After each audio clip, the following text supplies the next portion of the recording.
Bom dia a todos, bom dia a todas. Sejam muito bem-vindos e bem-vindas a mais um ICL Mercado Investimentos. Hoje, quinta-feira, a gente vai trazer atualizações importantes para vocês. Então, saíram aí dados de cesta básica, algo que mexe aí diretamente com o nosso bolso. Então, vamos entender aí como se comportou a cesta básica nesse mês. Mas a gente tem outros assuntos também para tratar aqui com vocês. A gente vai fazer um balanço do desenrola. Então, como é que está o desenrola aí até agora? Quanto foi negociado, outra coisa que mexe diretamente aí com o bolso de você que está em casa. Então, vamos falar de um monte de assuntos importantes hoje, mas vamos falar de mundão também, porque saiu a leitura final do PIB da zona do euro, a gente vai passar aí pelos assuntos importantes da Ásia e vamos falar como é que está o monitoramento do CME Group para as expectativas de juros lá nos Estados Unidos, algo que tem mexido bastante com a nossa bolsa aqui também. Mas antes de passar por todos esses assuntos, quero dar bom dia para o André, que deve estar tendo um dia muito bom hoje. Bom dia, André, como você está? Bom dia, Débora. Bom dia a todos os nossos telespectadores. E para quem acordou campeão hoje, um ótimo dia, que nem eu. Mas vamos falar aí coisa séria. Temos que falar da cesta básica hoje, né? A primeira alta relevante que a gente teve no ano. Então vamos explicar por que teve essa alta do preço da cesta básica. Vamos falar da safra, tanto desse ano quanto da próxima. Fatores climáticos vão começando a mudar também as perspectivas em relação, né, ao volume de grãos que deve ser produzido. Vamos falar do desenrola, tem bastante coisa para a gente falar hoje, mas vamos começar o dia já mostrando a nossa agenda, né, para você saber o que já aconteceu, o que esperar aí durante esse dia. Então, Débora, vamos lá, passe a agenda aí para a gente, por favor. Hoje a gente tem mais reuniões do que indicadores, então, ao contrário de ontem aí, hoje a gente tem bastante bastantes reuniões acontecendo, na verdade, aí no nosso dia. Então, a gente tem a divulgação do PIB da zona do euro, que a gente vai passar aí com vocês agora na abertura, mas a gente tem aí eventos importantes, né? Então, a gente tem palestra do Roberto Campos Neto, que aconteceu agora de manhã aí no encontro anual para falar sobre Drex. A gente tem também aí o Fernando Haddad com o presidente do Senado, Rodrigo Pacheco, hoje. Saíram dados de produção e vendas de veículo em novembro, dado da Anfavea, né, que traz ali atualizações, né, das montadoras e das fabricantes aí de veículos. Depois a gente tem dado importante saindo 10h30, né? Então, na verdade, acabou de ser divulgado esse dado de mercado de trabalho, que são os pedidos de auxílio-desemprego nessa semana nos Estados Unidos. Esses dados eles antecedem o payroll. Então, a gente deve ter aí uma atenção voltada para isso. Ontem a gente teve vagas de ADP, né, relatório ADP de vagas criadas no setor privado, aí, que seria quase pensando aí num paralelo com o nosso CAGED. Também não é um dado muito levado em consideração, mas ele acaba trazendo aí alguns indícios e termômetros aí para o que esperar do payroll que sai amanhã. Então, a gente tem aí outros dados de mercado de trabalho saindo nos Estados Unidos. Continua tendo ali o encontro de chefes de Estado ali do Mercosul, né, no Rio. Então, esse evento continua acontecendo hoje, assim como a gente tem também a COP continuando lá no Emirados Árabes. Então, vai estar lá no fim da agenda, mas já aí antecipando para vocês. A gente tem outros aí pontos mais de agenda política também acontecendo, que vocês estão vendo aí na tela. Vamos ter aí alguns dirigentes do Banco Central Europeu falando hoje, aí por volta das 11h30, então daqui a pouquinho, em um evento na Bélgica. Sai aí o fluxo cambial do Banco Central em seguida, então a gente deve ter aí atualizações. O ICBR, que não é o IBCBR, tá, gente? Aqui é um índice de commodities do Banco Central, sai durante a tarde. E aí nos Estados Unidos saem dados de crédito ao consumidor aí do mês de outubro, deve sair mais já no fim do dia. E aí, já para fechar o dia, na manhã, já lá no Japão, a gente tem aí a segunda estimativa do PIB do terceiro trimestre. Então, algo que deve ficar no radar, até porque Nikkei 225 está bem volátil e a gente vai falar disso daqui a pouco para vocês. Então, depois dessa agenda aqui, a gente já parte para ver a notícia que a gente tem todo dia no nosso site, né? Então, você quer saber o que esperar no dia de hoje, o que deve acontecer? Então, vê aqui a notícia aí que todo manhã a gente coloca para vocês, explicando quais devem ser os principais pontos de atenção dentro dos mercados. Mas, Débora, o que está acontecendo nesse mundão hoje? O que a gente pode esperar? Como que está a Ásia hoje, por exemplo? Olha, antes até de falar da Ásia, né, eu vou trazer aqui um dado importante para vocês, até vou deixar aqui na minha tela, que é o PIB da zona do euro, que foi aquele dado que estava na agenda lá às 7 horas da manhã, até porque a gente teve uma confirmação do que a gente já esperava por lá. Então, vou colocar aqui na tela do meu computador para vocês. Então daqui a pouquinho aparece aí para vocês, depois eu coloco. Mas o que aconteceu lá no PIB da zona do euro? Foi confirmada aquela expectativa, até vinda das leituras anteriores, que o PIB retraiu nesse terceiro trimestre aí de 2023. Então, ele ficou confirmado em 0,1, como apontaram aí as leituras anteriores e projeções anteriores também. Então, ele foi confirmado nessa queda. Então, a gente teve um crescimento aí em queda na zona do euro, algo que já era esperado e que não surpreendeu. O que a gente teve de surpresa foi no trimestre passado, que a projeção tinha ficado muito acima da realidade. Então, agora o mercado ajustou as suas projeções. Isso deve reforçar, inclusive, naqueles pronunciamentos que a gente vai ver hoje de dirigentes do Banco Central Europeu, justamente sinalizando para um fim da taxa de juros por lá. Então, esse deve ser o fim do aumento, na verdade, da taxa de juros por lá. Esse deve ser um movimento mais aguardado e mais também visto nesses pronunciamentos. Então, a gente deve começar a ver sinalização desse fim de ciclo de altas e até uma renovação das expectativas aí em relação aos cortes, que já passaram a ser esperados para o começo do ano que vem. Então, aqui uma notícia que deve mexer, inclusive, aí com as bolsas europeias, que estão no finzinho da operação por enquanto. Ótimo, Débora. Vamos falar então também aí da questão da Ásia, né? Porque saiu, por exemplo, a balança comercial da China. Vamos mostrar aqui então para vocês aí o que aconteceu. Então, Débora, veio acima da projeção, né? Então, isso daí deve ter dado um resultado muito bom aí, pelo menos na abertura das bolsas nesse momento, né? Mais ou menos, André. A China ela surpreendeu a projeção em alguns pontos, mas o mercado queria mais dessa balança comercial. Então, a gente teve um movimento até majoritariamente negativo hoje na Ásia. As bolsas lá fecharam em queda, preocupadas justamente com esse dado. A gente teve uma projeção de saldo de balança comercial, aqui em 68,39 bilhões de dólares. Então, a gente está falando aí de um saldo no mês de novembro nesse valor, quando era esperado uma projeção de 58 bilhões. Então, ficou muito acima do esperado, ao contrário do que aconteceu no mês passado, que a gente teve ali um saldo abaixo do projetado, que tinha ficado ali em torno de 82 bilhões. Então, aqui a gente tem uma balança comercial, sim, acima do esperado, acima do projetado pelo mercado, mas o mercado realmente queria mais e olhou esses dados com cautela, principalmente lá na Ásia. Então, a gente tem aqui as importações nesse mês aí de novembro caindo 0,60, mas a projeção era que caísse 1,10.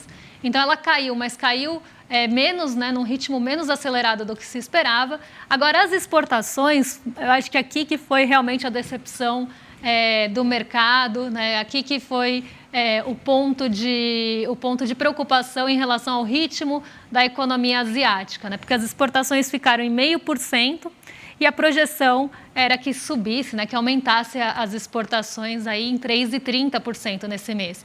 Então, as exportações elas subiram num ritmo mais lento do que se esperava. Ao mesmo tempo, as importações caíram também num ritmo mais lento do que se esperava. Então, aqui a gente tem um sentimento misto em relação à balança comercial da China, mas como a gente tem uma preocupação que já vem de alguns dias em relação ao ritmo de atividade chinesa, e aí pensando na economia da China depois dos estímulos, como é que isso vai trazer reflexo, como é que isso vai reagir, como é que o mercado vai reagir, os setores vão reagir em relação a esses estímulos, a gente teve essa decepção mais do lado aí das exportações.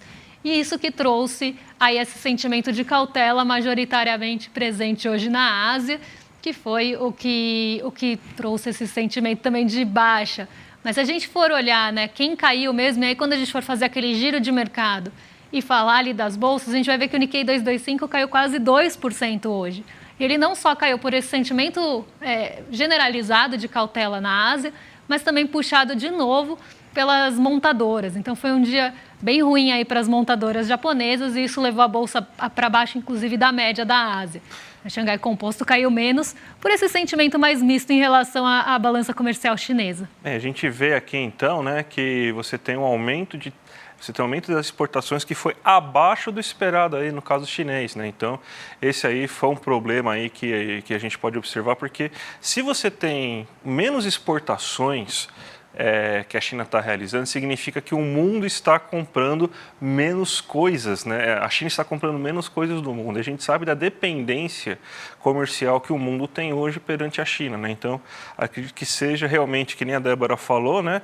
Uma situação que mais decepciona, mesmo com o saldo acima do esperado, decepciona pelo volume de compras abaixo, né, Débora? Exatamente. Foi isso que trouxe esse balde de água fria aí para o mercado, justamente aí nas projeções de exportações. E o Nikkei 225, ele teve uma queda então, né? Então é isso que aconteceu por causa dessa decepção aí, também por causa dos outros dados aí que você falou, né? Exatamente, caiu 1,76%, puxado aí pelas montadoras hoje.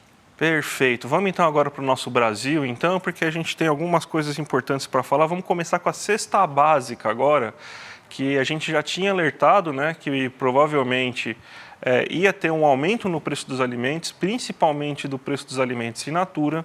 E o que aconteceu é que em 9 das 17 capitais pesquisadas, a gente teve uma alta do preço da cesta básica. A gente vai colocar o ranking agora para vocês, né? Porto Alegre estava em primeiro. Ou era Porto Alegre ou Florianópolis? Acho que era Florianópolis que estava em primeiro.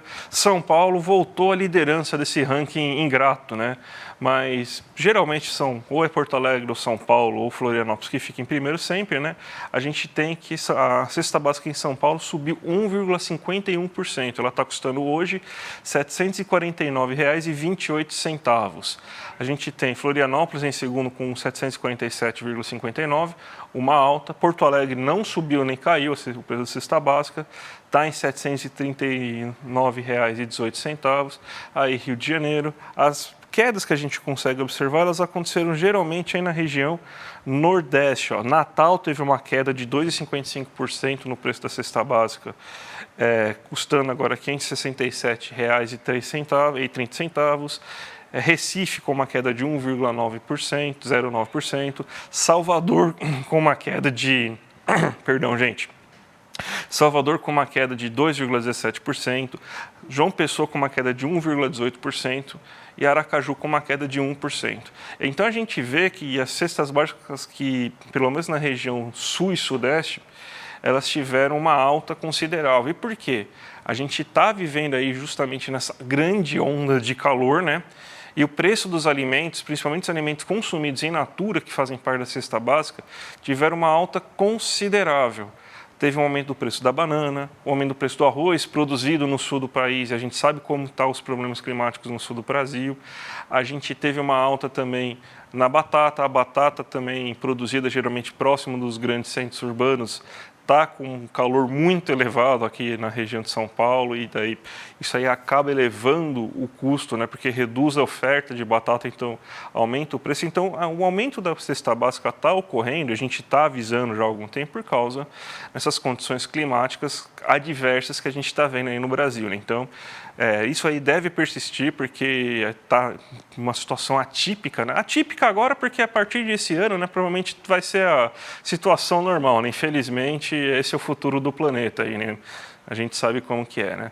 Mas, pelo menos, o primeiro desses anos aí que a gente está tendo essa situação atípica, e isso aí vai afetar muito a produção de alimentos, afetou bastante, então a gente vai ter que colocar no radar de novo uma alta do preço desses alimentos, principalmente alimentos in natura, Débora. É algo que a gente vem até falando há bastante tempo, inclusive antes disso aparecer no IPCA, ou no IPCA 15, né, nas leituras de inflação, a gente já tinha alertado que isso poderia acontecer por conta da onda de calor e os alimentos estragando ali realmente, né, nesses cinturões verdes aqui próximos a São Paulo. E São Paulo que não gostou de perder o primeiro lugar já voltou aí para a liderança, infelizmente, da cesta básica e com essa alta de 1,51%. E vocês que estão aí em casa podem contar para a gente se vocês estão notando aí alguma diferença no bolso de vocês, na cesta básica, se vocês notaram alguma diferença aí no preço de hortaliças e esses bens in natura, deixa aí para a gente comentar aí com vocês. O tomate caiu aqui em São Paulo, não sei porquê, né? Mas uma batata subiu bastante, né? Quem aí está na audiência, quiser falar aí no chat aí, se sentiu realmente, né? Eu senti um pouco, aí a feira ficou mais cara, né? Então a gente até no IPCA aqui mostrou a questão da feira, né? E já seguindo na mesma linha, né? No mesmo, quase que o mesmo assunto, saiu hoje também a projeção que o IBGE faz para a safra de grãos. E agora, no final do ano, ele não faz a projeção tanto para esse ano quanto para o próximo, né? Então, a gente tem a notícia no nosso site para mostrar para vocês, né? Que esse final de ano, a gente já está tendo uma queda na projeção, né? A gente vai ter ainda uma safra recorde, né? Provavelmente a gente vai ter uma safra recorde de mais de 300 milhões, né, de toneladas sendo plantadas. Isso aí vai ser um valor 20% maior do que foi registrado no ano passado, para vocês terem uma ideia. Só que é o segundo mês que se reduz a projeção para esse ano, né, para o final desse ano. Adivinha por quê? Estava indo tão bem, adivinha por que vai reduzir? Por causa que está tendo uma condição climática adversa. Então, essas condições climáticas adversas, elas já estão afetando agora também, antes estava afetando somente os alimentos in natura, esses alimentos que são produzidos próximo dos grandes centros urbanos, só que a partir de agora também está começando a pegar no pessoal do agro-pop, né? Está reduzindo a quantidade de soja que provavelmente vai ser colhida esse ano, de café. Então você tem vários desses alimentos tem uma produção menor. E para o próximo ano, você já tem uma queda. Então, é esperado que você tenha uma produção menor ano que vem se comparado a esse ano. Então, o agro não vai poder ajudar tanto no PIB brasileiro que nem ajudou esse ano. A gente teve uma alta de mais de 20%. 2022 foi um ano com muitas chuvas que reduziu bastante, né, a colheita de soja, principalmente. E aí, as condições climáticas vão afetar muito a colheita do ano que vem, né? Então, a gente já tem uma previsão para que 2024 você tenha, então, uma queda do que foi plantado assim, em comparação com esse ano. Então, gente, desmatar a Amazônia, colocar fogo no Pantanal, não foi uma boa ideia, né? Porque agora vocês vão começar a sentir também, inclusive no bolso, talvez seja pedagógico, né? Já que vai ter que sentir no bolso, né? O pessoal aí que a gente precisa de um bom clima, né? Não vai dar para a gente ficar com esse calorão aqui, conseguindo ser um grande plantador de sementes, né? De grãos, quer dizer. E quem diria, né, que o próprio agro, que é pop, não é pop, na verdade, tomaria, né, aí decisões e faria coisas que prejudicariam o próprio agro, né? Então, quem poderia prever uma coisa dessa, né? Imprevisível. Hoje o dia está repleto de más notícias, mas vamos falar uma boa, pelo menos, né? Vamos falar uma boa, né? Vamos falar então do Desenrola, né? Porque você já tem então um balanço que saiu agora do Desenrola, 29 bilhões em dívidas já foram renegociadas. E Débora, o que você pode falar para a gente aí do Desenrola aí? Do que você montou, inclusive uma arte bonitinha aqui para nós aí, para explicar aí para fazer um balanço do Desenrola até esse momento, né, Débora? Um balanço do Desenrola que, inclusive, teve sucesso e foi prorrogado aí por mais 3 meses. Então, realmente, aí um balanço favorável para a gente falar hoje, algo também que mexe no nosso bolso, principalmente no nosso bolso endividado, né? Então, a gente tem aí o balanço dos números do Desenrola e vou passar aí alguns pontos para vocês. Então, até aí a data de ontem, a gente tinha 10,7 milhões de brasileiros que negociaram as suas dívidas. Então, o programa favoreceu 10,7 milhões de brasileiros até aí o último balanço, que negociaram 29 bilhões em dívidas. Né? Então, aqui um dado positivo aí, principalmente para quem tem endividamento, precisava aí desafogar um pouco, né, esse orçamento para poder, inclusive, gastar com outras coisas, poder sair dessa situação que os bancos colocam aí, os brasileiros, principalmente com os seus juros altos, enfim, é uma boa, realmente, notícia. E aí, quando a gente olha para a segunda fase é aquela que contemplava as negociações de dívidas de 2019 até 2022, que o valor atualizado fosse ali menor do que 20 mil, e aí incluía dívidas bancárias, contas atrasadas de outros setores, aquela conta do comércio varejista, energia, água, enfim, né, ali uma fase abrangente do Desenrola também. Nessa segunda fase, 5 bilhões em dívidas foram negociadas, e essa segunda fase favoreceu aí 1 milhão de pessoas também, então, né, que conseguiram negociar essas dívidas, e não só negociar no parcelamento, mas também negociar à vista. Quando a gente olha desses 5 bilhões de dívidas, 47% dos contratos foram negociados à vista, 53% dos contratos foram parcelados, mas ainda assim renegociados e ali, né, com descontos também, não foi só na renegociação à vista que a gente viu esses descontos. O ticket médio ali de pagamento à vista foi R$ 248, lembrando que o ticket médio é quando a gente soma tudo e divide ali pelo número de pessoas que negociou, então a gente pega esse ticket médio, e 791 para os parcelados. Então aqui os parcelados, né, foram valores maiores e aí do que o pagamento à vista. E a média dos descontos para quem negociou à vista foi 90%, então aí um descontão, e de 85% para quem parcelou. E a média dos juros aí foi em torno de 1,8%, e a média das parcelas, 11 parcelas, para quem parcelou. Essas foram as condições. Então, é uma boa notícia para o brasileiro, uma boa notícia para o brasileiro endividado.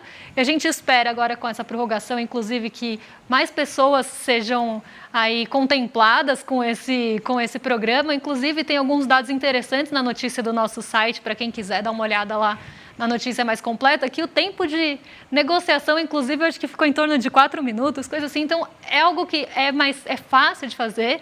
As pessoas conseguiram fazer pelos seus celulares, na maioria dos casos, e em 4 minutos. Então, assim, é algo que está ali na mão do brasileiro no celular, e a gente consegue aí melhorar essa situação e deixar que esse dinheiro vá só aí para banco, né? Débora, faz 3 dias que a gente está tentando falar desse assunto que a gente vai falar agora, da taxação dos offshores e dos fundos exclusivos. Vamos lá, finalmente a gente vai conseguir.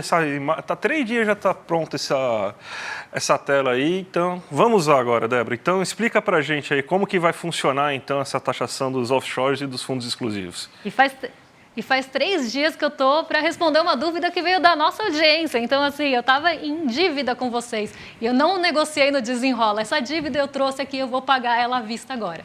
Então, uma pessoa me perguntou, né, falou que tinha ficado um pouco confusa a explicação da semana passada, quando a gente falou da aprovação no Senado, né, daqueles 8%, daquele descontaço que eu chamei de Black Friday da taxação, porque a gente saiu ali de uma alíquota de 15%, depois para 10% e depois para 8%, sobre os estoques. E aí a pessoa falou que ficou confusa, porque parecia que isso ia ser ali linear, né, naquela parte linear. Então, só para eu resumir aqui essa explicação que é da própria Agência Brasil, da EBC, e aí eu vou explicar aí para vocês, né, o que é aquele que eu brinquei que era Black Friday, porque foi próxima aí da semana da Black Friday, né, e foi quando a gente também fez balanço de Black Friday. Então, o que eu falei que era aquele desconto? Porque a gente teve ali algumas mudanças, né? A gente teve até, inclusive, algumas discussões em relação a esse estoque dos rendimentos. Então, tudo que rendeu, vamos pensar que o fundo tem 20 anos, só para a gente aí pensar. Imagina que o fundo tem 20 anos, ele tem ali uma aplicação considerável, porque a gente está falando de fundo exclusivo, não é pouca coisa, e ele foi rendendo durante esses 20 anos e nada foi antecipado, como acontece aqui com a gente no Come Cotas. Então, ele tem um estoque de rendimento, vamos pensar assim, de 20 anos, né, que é um estoque também bem relevante de rentabilidade. É em cima dessa rentabilidade que a gente chama de estoque de rendimento, né, então aí está até explicadinho aí tudo que rendeu até 2023, que tinha essa discussão, né, que começou inclusive até com discussões maiores, e aí chegou em 10%, esse era o que até o governo tinha proposto, 10%, e agora caiu para 8%, então é um desconto considerável. Se a gente pensar que a alíquota é 15%, foi tentado colocar 10% aí pelo governo para esses estoques, que é um montante grande. E isso caiu para 8%, né? E ainda para quem antecipar, né? E pagar em 4 vezes. E aí, para quem quiser parcelar em mais vezes, né, aí 24 vezes, como vocês estão vendo aí sim vai ser 15% com a primeira prestação a partir de maio. Então aqui, né, para não confundir, esses 8% é em relação ao que rendeu até 2023, desde que o fundo existe.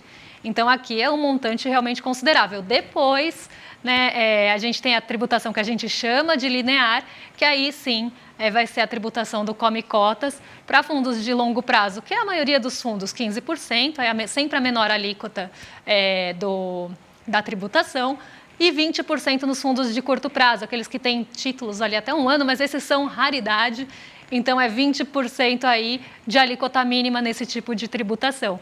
Então esse aí era aí o inicial e como ficou, né? A gente colocou aí os dois. Para os offshore foi muito parecido, né? Então a gente tem algumas mudanças só na variação cambial, enfim, mas ficou aí muito parecido. Eu vou passar aí na tela, mas para vocês até se quiserem pausar depois para ler com calma, mas também ficou em 8%, 15% para quem parcelar em 24 vezes. Então aqui um resumão para vocês, para não ficar mais confuso e entender por que esse desconto foi grande, né, pensando em estoque do que se tem até hoje. Débora, 2 minutinhos então agora para você falar aí para a gente como que está o mercado nessa manhã. O mercado está feliz, o mercado está triste?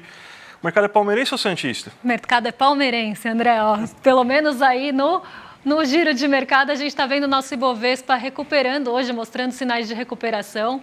Ontem foi um dia bem negativo para o Ibovespa, a gente caiu mais de 1%, muito puxado pelo petróleo. O petróleo durante a sessão chegou a cair 4%, chegou a bater $70 por barril. Foi um dia bem negativo para a commodity e a gente sabe o peso que essa commodity tem na nossa bolsa. Então a gente viu o Petrobras caindo muito, PetroRio, PetroRecon, enfim. A gente teve aí todas as empresas ligadas a petróleo caindo em bloco, né? E isso trouxe até uma generalização do sentimento negativo. A gente teve, inclusive, ações ligadas a minério de ferro caindo num dia que o minério de ferro subiu quase 3%. Justamente por essa contaminação que às vezes acontece do mau humor quando um setor cai muito, isso acaba influenciando outros setores da bolsa. Então ontem a gente viu esse movimento negativo acontecer e hoje a gente vê a nossa bolsa aí se recuperando, subindo 0,68% até o momento.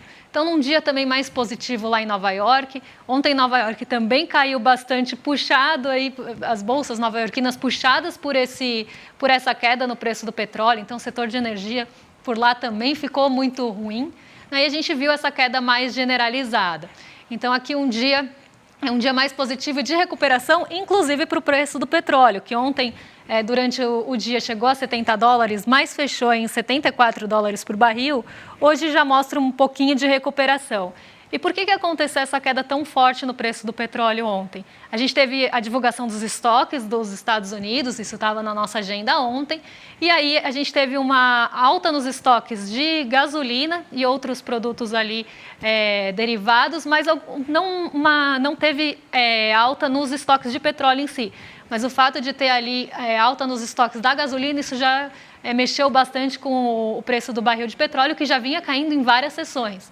Então, aqui um dia bem ruim para o petróleo. E mesmo num dia que a gente teve queda nos juros das Treasuries e nos juros futuros aqui no Brasil, isso não deu impulso nem cá nem lá para levar a bolsa para cima. Então, realmente um dia bem prejudicado pelo petróleo. Quando a gente olha Xangai Composto e Nikkei 225, que eu já falei, né, aqui é 1,77 só por arredondamento, tá, gente? Então, caiu 1,76 ontem, 0,09 no Xangai Composto, por aquela questão realmente mais ligada aí a balança comercial não ter ficado tão positiva quanto se queria. E o dólar hoje cai, inclusive já caiu mais na abertura, agora cai um pouquinho menos, cai 0,06, acompanhando o movimento do dólar frente aos pares, que também cai hoje, aí muito impulsionado pela queda nas Treasuries, que hoje continua. Perfeito, Débora. Vamos então agora dar nossos recados, porque dia 17 de dezembro é a nossa última live, a nossa última aula aqui no ICL, né? Com o Eduardo Marinho, o poeta e artista das ruas. Era filho de militar, estava estudando direito, chegou a ser concursado, mas largou tudo, foi morar nas ruas para entender como que funciona essa vida. E nessa aula ele vai contar toda essa história, cheia de reflexões aí. Então, imperdível. O Eduardo Moreira vai conversar com ele aí. Então, dia 17 às 8 horas da noite, um domingo. Clica aqui no link que está aqui embaixo, ó, icl.com.br/mercado. Então, já ativa o sininho lá do YouTube, que na hora que começar a aula, vocês vão ser avisados. E continuem aqui vendo o ICL durante a tarde, que 5 horas da tarde já tem o William De Luca, que também está muito feliz hoje no rolê ICL, a partir das 5 horas.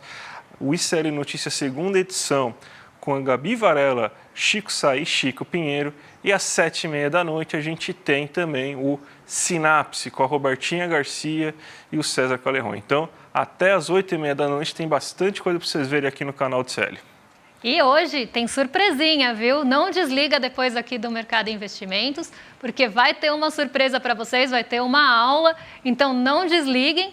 E amanhã a gente está de volta também aqui com toda a programação que vocês conhecem, desde as 7 horas da manhã até a gente aqui às 11 horas com mais um Mercado Investimentos. Amanhã dia importante, saem dados bastante relevantes aí. Mas fiquem ligados que vai ter aula daqui a pouco. Até amanhã, né? Até amanhã, gente. Tchau, tchau. Põe na agenda que esse vale a pena. 17 de dezembro, domingo, às 8 horas da noite, Eduardo Marinho, filósofo das ruas, sucesso da internet, das redes sociais por suas reflexões e textos, vai dar uma aula para o Instituto Conhecimento Liberta. Para você participar dessa aula ao vivo e que não tem replay, clique no link aqui em cima ou aqui embaixo e se inscreve agora, gratuitamente. A gente se vê lá.